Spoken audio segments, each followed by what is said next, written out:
ඔබ තමුන්නාන්සලා දන්නවද අපිට තියෙන පඩිය? දැන් ඇමති කෙනෙක් වුණාම නියෝජ්‍ය ඇමති කෙනෙක් වුණාම පඩි දෙකක් තියෙනවා.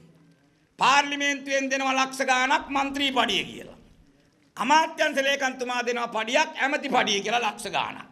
ඒ පඩි දෙක හදාගත්ත නීතියට කියන්නේ සුභානාගතේ කියලා. එම නම් හැමෙවට දාලා තියෙන්නේ. උන්ට සුභයි අපිට අසුභයි. උන්ට දෙක ඡන්දේ දීපේකාට බක ගහන්න හදලා තියෙන්නේ. ආන්නේ දේශපාලනේ අnder සහෝදර වෙනස් කරා. පඩි ගන්න බෑ. එක පඩියක් සම්පූර්ණයෙන් නවත්තන්න කිව්වා භාණ්ඩාගාරට යවන්න කිව්වා. අනිත් පඩිය පෞද්ගලිකව ගන්න බෑ. පොදු අරමුදලට දාන්න කිව්වා. දැන් අපේ අරමුදලේ පොදු අරමුදලේ සල්ලි ටිකක් අහුවෙනවා පොදු වැඩවලට. දැන් මෙතන ඉන්න අපේ ප්‍රාදේශ සභාවේ කණ්ඩායමම නාම යෝජනා අස්සම් කරේ ලංකාවේ මේ විදිහට අස්සම් කරේ ස්වේච්ඡාවෙන් වැඩ කරන්න එකඟ වෙනවා. පඩිය පොදු අරමුදලට දාලා ස්වේච්ඡාවෙන් වැඩ කරන පළවෙනි ප්‍රාදේශ සභාව පිහිටවන්නේ මහියංගනේ ජාතික ජන බලවේගය. ඉතින් ඒවා ජයග්‍රහණනේ. දැන් වෙන කණ්ඩායමක් ආවොත් මොකද වෙන්නේ? මේ ඔක්කොම මුංගේ සාක්කුවටනේ යන්නේ. අපි එකතු කර ජනතාවට වෙන් කරනවා. දැන් අපි ඇමති බංගලා ගත්තේ නැහැ. දැන් මට තියෙන වාහන ලෝඩ් එක මම ගත්තේ නැහැ. දැන් ආපු කැබ් එක තමයි මගේ නිල රටේ. දැන් ඉතින් මයි 6 වෙනිදාන් පස්සේ උපේක්ෂා සහෝදරී සභාපතිතුමියත් කැබ් එකේ යනවා. පාර්ලිමේන්තු බලගල්ල සහෝදරත් කැබ් එකේ යනවා. කැබිනට් ඇමති කැබ් එකේ යනවා. අපි ඔහම ආවම නිකන් මදි වාගියද ටිකක්. නිකන් දැනෙන්නේ නැහැ වාගියද ටිකක්. ඉතින් මේ ඔක්කොම රට වෙනුවෙන් ජනාධිපතිතුමාලා අපි ඉතුරු කරනවා. කල්පනා කරලා බලන්න.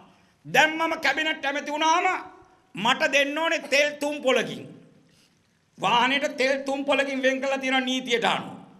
මම දිස්ත්‍රික් සම්බන්ධීකරණ කමිටුවේ සභාපති. මට ඉස්සෙල්ලා නිමල්ට ඉස්සෙල්ලා හරින්. එතකොට උන් නීතියක් හදාගෙන තියෙනවා. දිස්ත්‍රික් ලේකම්තුමා දෙන්න ඕනේ සභාපතිතුමාට සුඛෝපභෝගී වාහන එකක්. මාසෙට දෙන්න ඕනේ තෙල් ලීටර් 300ක්. පාර්ලිමේන්තුවේ මහ ලේකම්තුමියක් දෙන්න ඕනේ තෙල් ලීටර් 100 ගාණක්.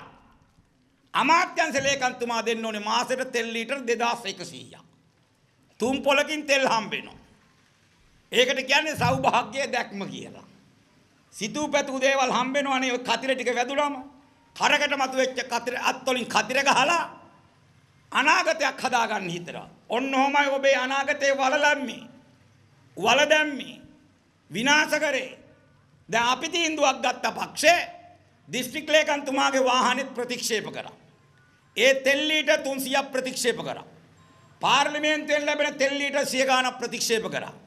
අමාත්‍යංශ ලේකම්තුමාට ලිපියක් ඇව්වා අපි හැම ඇමති කෙනෙක්ම නියෝජ්‍ය ඇමති කෙනෙක්ම මාසෙට තෙල් ලීටර් 900ක් ප්‍රමාණවත් කියලා. දැන් 900යි ගන්න.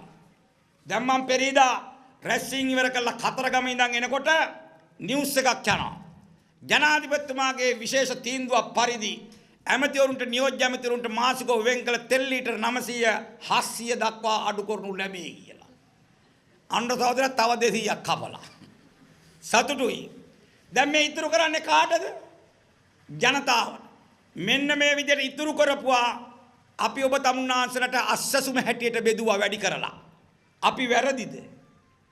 අපි ඒව දරුවන්ට කෑම වේලට වැඩියෙන් දුන්නා පාසල් දරුවන්ට පෙර පාසල් දරුවන්ට. අපි වැරදිද?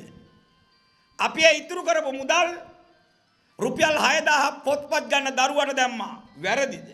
වකුගඩු දීමනාව වැඩි කරා. අලියෙක් ගහලා මැරුණම ලක්ෂ 2කමාරයි වන්දිය තිබ්බේ. මිනිහෙක්ගේ මරණයට ගාණ කියන්න බෑ.